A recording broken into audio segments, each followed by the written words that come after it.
Hello friends, ഇത് നമ്മൾ ഇബ്രാഹിം മൂത്താപ്പാന്റെ മോന്റെ നിക്കാഹാ നിന്ന് കേട്ടാ. കമ്പിൽ ടൗണിലെ റിഫായ പള്ളിയിൽ വെച്ചിട്ടാന്ന് കേട്ടാ നിക്കാഹ്. പള്ളിയിൽ നിക്കാഹിന് വിളിച്ച ആളെല്ലാം കൂടാൻ വേണ്ടി വന്ന്.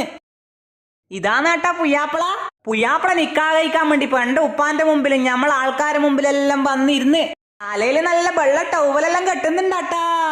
ഉസ്താദ് രണ്ടാളെയും കൈ പിടിച്ച് നിക്കാഹ് ചെയ്ത് കൊടുത്ത്. അങ്ങനെ അൽഹംദുലില്ലാ നിക്കാഹ് കഴിഞ്ഞേട്ടാ. പിന്നെ എല്ലാരും കൂടി പുയ്യാപ്പള്ള കെട്ടിപ്പിടിക്കുന്ന തിരക്കാന്ന്. ഷിയാബ് എന്നാട്ടാ പുയ്യാപ്പളുടെ പേര്. തിരക്കെല്ലാം കഴിഞ്ഞപ്പോ ഞാനും ഒന്ന് ഞമ്മളെ പുയ്യാപ്പള്ള കെട്ടിപ്പിടിച്ചേട്ടാ. എന്നിട്ട് പുയ്യാപ്പള്ളിയും കൂട്ടി ചെങ്ങായിമാര് പുറത്തിഞ്ഞ് ഞമ്മെല്ലാരും പുറത്തുനിന്ന് ചായ കുടിച്ച് എന്നിട്ട് നേരെ മൂത്താപ്പാന്റെ വീട്ടിലേക്ക് പോയി. ഇബ്രാഹിം മൂത്താപ്പ അന്നേരം പുരക്ക് വന്ന കുടുംബക്കാരോടെല്ലാം വർത്താനം പറയുന്നുണ്ടേട്ടാ. മെയ്തി മൂത്താപ്പി, അന്ത്രാം മൂത്താപ്പി, ഇസ്മായിൽ മൂത്താപ്പി എല്ലാം നിക്കാഹിന് വന്നിനേട്ടാ. പിന്നെ നമ്മളെ ഷദാദും ഷബാസ് എല്ലാം ഉണ്ട് കേട്ടാ. അപ്പൊ വീഡിയോ ഇഷ്ടപ്പെട്ടാ സപ്പോർട്ട് ചെയ്യാൻ മറക്കല്ലേട്ടാ.